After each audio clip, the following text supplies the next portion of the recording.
Итак, ребят, всем привет! Мы сегодня с вами продолжаем тему вообще мировых новостей и того, что у нас происходит в мире, и, скажем так, моей точки зрения вообще на все происходящее. И тут недавно хотела поделиться с вами. Я посмотрела одно видео на канале Ютуба, посвященном инвестициям и вообще теме мировых экономик. Знаете, я вот очень сильно рада, или вот как это назвать, даже не знаю, тому, что я вот вижу то, о чем я вам говорю, то, что я вам озвучиваю, что ребята, вот посмотрите, страны объединяются. Ребята, вот посмотрите, идет реально политика, направленная на как там называют это, дедоларизацию, то есть чтобы убирать доллар, идет политика отказа от доллара, и очень многие страны есть, которые очень сильно хотят это все внедрить, чтобы доллар действительно ушел фактически из нашей жизни как основная мировая валюта. И я очень рада, что этому всему находится подтверждение, потому что тут вот недавно, я говорю, посмотрела видео, и там уже не просто я, как какой-то там, не знаю, там теоретик заговоров, который увидел какие-то там глюки на тонком плане и сидит теперь рассказывает о них людям, но реально финансовый аналитик просто говорил вот практически слово в слово о том же, о чем говорю я, то есть говорил про объединение стран, про то, что, конечно же, то, что доллар по факту является мировой валютой, конечно же, по факту того, что если ты там что-то не так скажешь, не так сядешь, не так встанешь, тебе просто могут взять и перекрыть все твои финансы и перекрыть все твои, отобрать все твои накопления, которые, конечно же, в долларах, потому что доллары — это основной у нас такой способ для взаиморасчета со всеми, если ты торгуешь вообще на мировом рынке.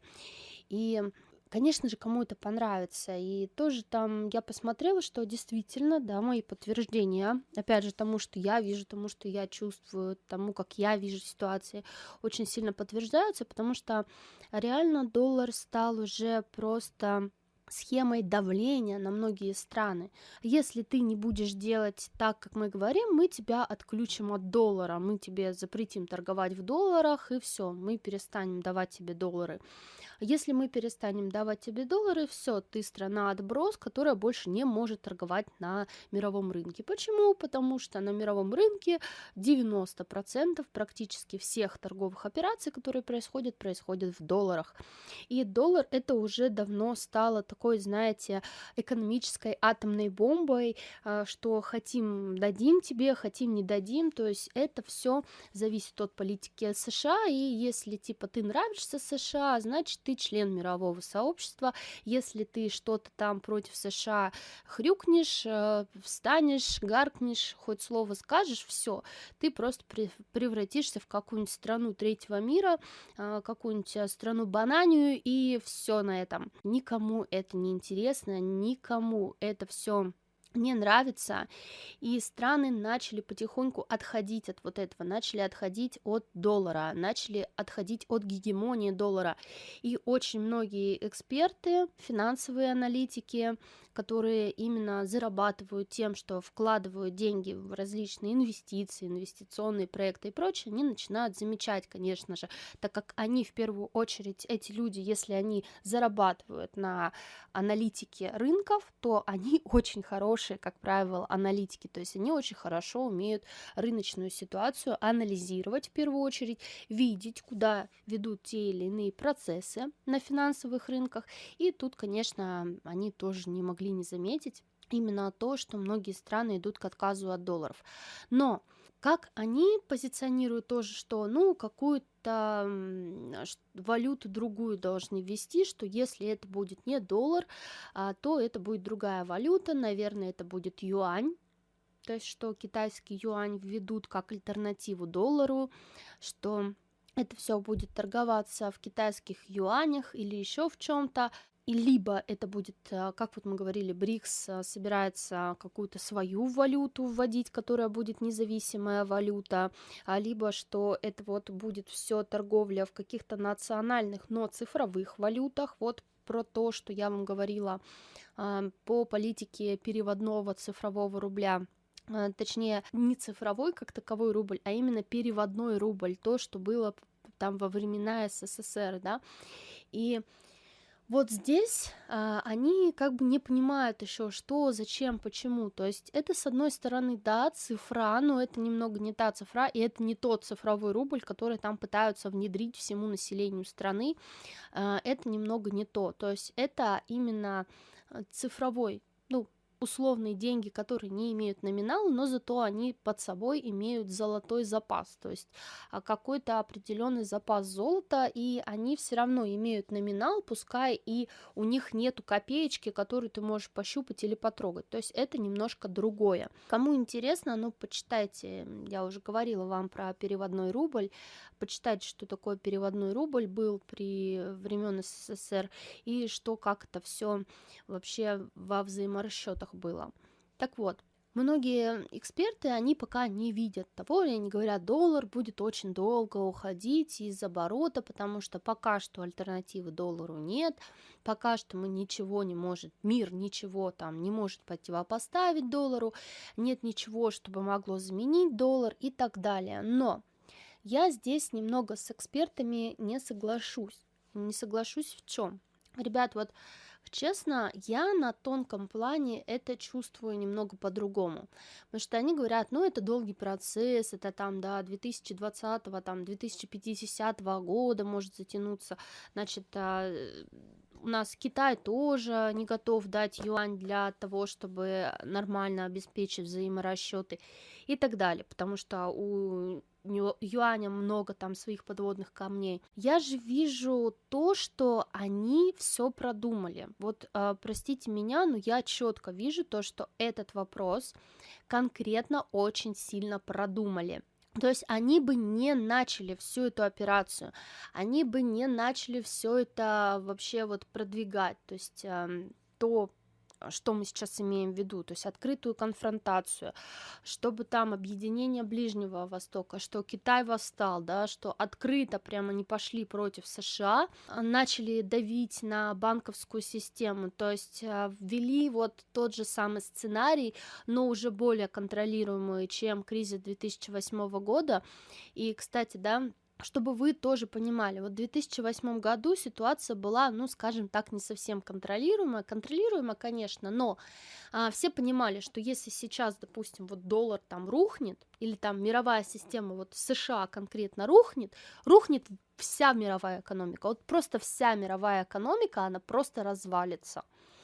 Поэтому, ребята, вот и это было из-за того, что вся мировая экономика держалась как раз-таки на долларе, держалась как раз-таки на экономике США. Все банки, вся мировая финансовая система, она очень сильно взаимосвязана.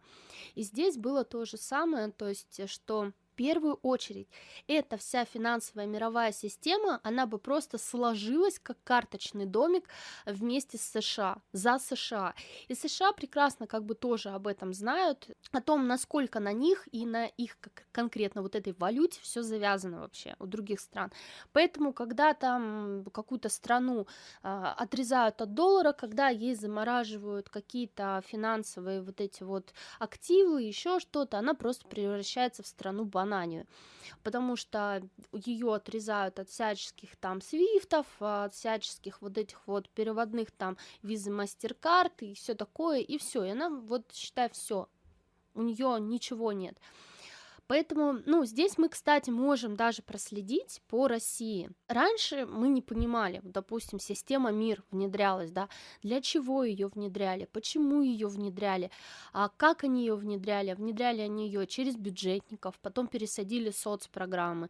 Если вы смотрели мой ролик по цифровому рублю, где я говорила, что это очень-очень нехорошая тема, она очень сильно воняет на тонком плане и очень нехорошую энергетику несет, вот, так, именно идея цифрового рубля, которая идет для населения, То есть подсаживание населения на цифровой рубль очень сильно нехорошая тема. Мне она тоже вообще не нравится от слова совсем.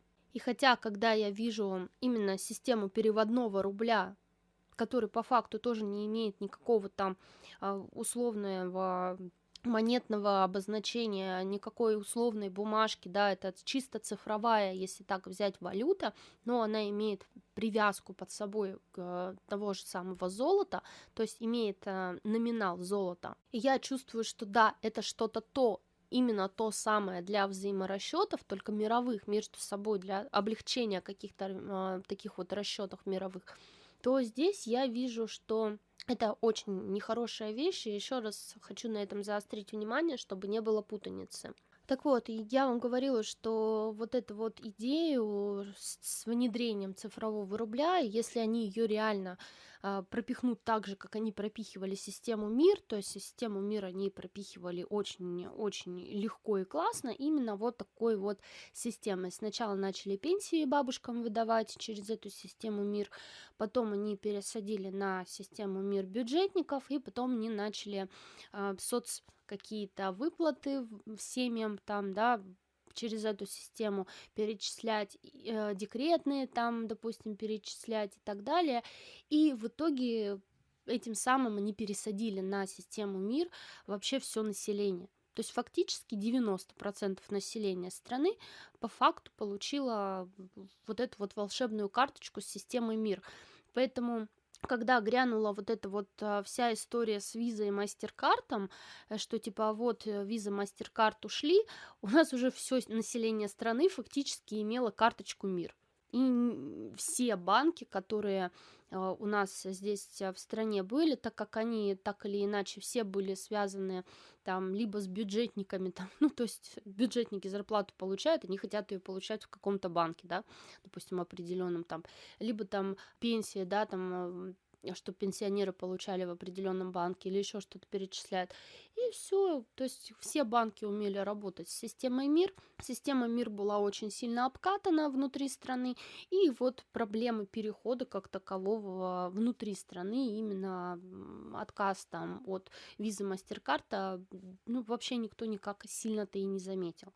То есть если мы не говорим про какие-то международные именно там расчеты, да, в других странах и так далее, именно внутри страны, то есть население не заметило. То, что, конечно, очень много людей осталось где-то за границей просто без возможности заплатить там банально даже за еду или купить билет на самолет, это, конечно, был дикий трэш. Но мы с вами сейчас не об этом говорим, мы просто говорим о том, что мы можем заметить, что очень много шагов было сделано страной, тех шагов, которые до этого были непонятны, но которые были скрупулезно сделаны в ожидании того, что будут определенные вот эти санкции, в ожидании того, что, допустим, там заблокируют, заморозят те же самые активы, еще что-то. То есть и они очень-очень многое сделали, в том числе, то есть перед тем, как вот это вот все начать, продали очень значительную часть гособлигаций США. Вообще, ребята, реально, смотрите, как, что устроено, почему. Это очень невероятно интересно. Это даст вам возможность самим анализировать, что происходит в мире, не верить там каким-то пропагандистам, где сидят якобы какие-то эксперты и что-то вам там вещают с телевизоров. То есть вам это даст возможность самим анализировать, что происходит, какие мировые новости, хотя бы те, которые на поверхности, сопоставить 2 плюс 2, сложить и увидеть картину более широко. Учитесь это делать, учитесь сами анализировать. Это даст вам возможность именно снять лапшу с ушей, которую вам везде пытаются навешать со всех источников, и уже составлять какое-то свое объективное мнение. Не верьте никому на слово, и мне тоже на слово не верьте. Просто я вот провела свою такую небольшую систему расследования, допустим, потому что я сопоставила некоторые факты того, что, допустим, была там система МИР, были еще какие-то моменты до вот всего произошедшего, что говорили о том, что Страна очень-очень сильно и скрупулезно готовилась к тому, чтобы вот эти вот предстоящим событиям, да, так скажем, и знала, чего ожидать от тех же самых вот этих вот США там и их так называемых союзников. И также мы видим, что и другие страны тоже прекрасно знали, чего от них ожидать, и Саудовская Аравия, и Китай, то есть и многие другие страны, которые сейчас вот действуют так, как они действуют. Те же самые Иран, Ирак, Венесуэла, прекрасно они, скорее всего, знали о том, что приползет к ним Байден с намерением того, что, ребята, давайте, сейчас у нас появился другой классный враг, значит, поэтому, ребят, давайте, мы готовы покупать у вас нефть, продайте нам, на что вы, наверное, знаете, что сказал руководитель Венесуэлы, хотя на самом деле у них сейчас реально, если вы просто не поленитесь, посмотрите, что сейчас творится в Венесуэле. Есть очень много роликов на том же самом Ютубе о том, как сейчас живет Венесуэла, о том, что вообще происходит с той же самой Венесуэлой. Не поленитесь, ребята, просто не поленитесь. Зайдите, посмотрите, они сейчас реально превратились в банановую республику, ну, как бы это ни звучало, у них сейчас очень-очень все плохо, у них все очень плохо с медикаментами, у них все очень плохо вообще с ценами, у них просто дичайшая инфляция, у них дичайшая нехватка продуктов, вообще всего, даже с тем учетом, что Венесуэла является одним из самых-самых там таких крутых месторождений нефти, то есть запасы там у нее просто колоссальные, они сейчас просто даже бензин там тупо не могут нормально делать, потому что один из самых огромных заводов там нефтеперерабатывающих у них стоял. Все очень-очень плохо, и просто все активы страны из-за того, что Венесуэла сидела на нефтяной игле, реально сидела на нефтяной игле, у нее были просто колоссальные запасы денежные, и все они были в долларах. Они хранились, понимаете, в долларах. Как бы вам объяснить? Если ты, то есть, держишь запас в долларах, то фактически, то счета, которые вот находятся, да, они находятся в банках США. Грубо говоря, счета вот этой вот страны, они находились в банках США. И США просто что взяли? Они взяли, заморозили все эти активы одним махом и сказали, ну, это теперь не ваши деньги, до свидания. И страна, которая торговала вот этим долларом, она поплатилась только за то, что она реально торговала в долларах. А торговать в долларах, ну, то есть в другой валюте она не могла, потому что весь мир торгует в долларах. И понимаете, доллар — это как тюрьма, это как, я не знаю, страна идет просто по лезвию ножа, и торговля в долларах стала неким таким, знаете, как игра в русскую рулетку. Сейчас у тебя проканало, а завтра выстрелит. То есть, если ты сделаешь шаг там влево-вправо, то завтра ты можешь прострелить себе ногу, и тебя заберут вообще все, что ты имеешь, просто потому что, ну, сори, чувак, мы так захотели. И, конечно же, это никому не нравится. И многие аналитики сейчас начали говорить о том, что странам это очень сильно не нравится. И знаете, в чем еще заключалось вот именно то, что пострадала Венесуэла? Венесуэла тоже много говорила. Она очень много говорила, как говорил в свое время тот самый всеми сейчас презираемый президент Ливии, и многие другие, кто просто начал что-то говорить против, его, ну, реально убивали. И США не зря ополчилась на Венесуэлу, не зря там были вот эти вот все события, которые происходили, потому что один из президентов Венесуэлы начал говорить очень много, тоже очень много лишнего.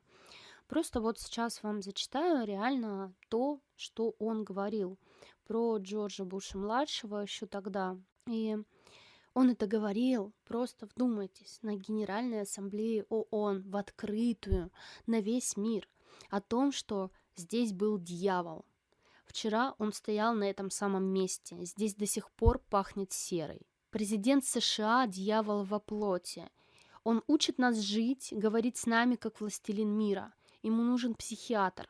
Он хочет мирового господства и учит нас, как себя вести. Это посерьезнее, чем фильмы Хичкока. Я название придумал. «Поваренная книга дьявола».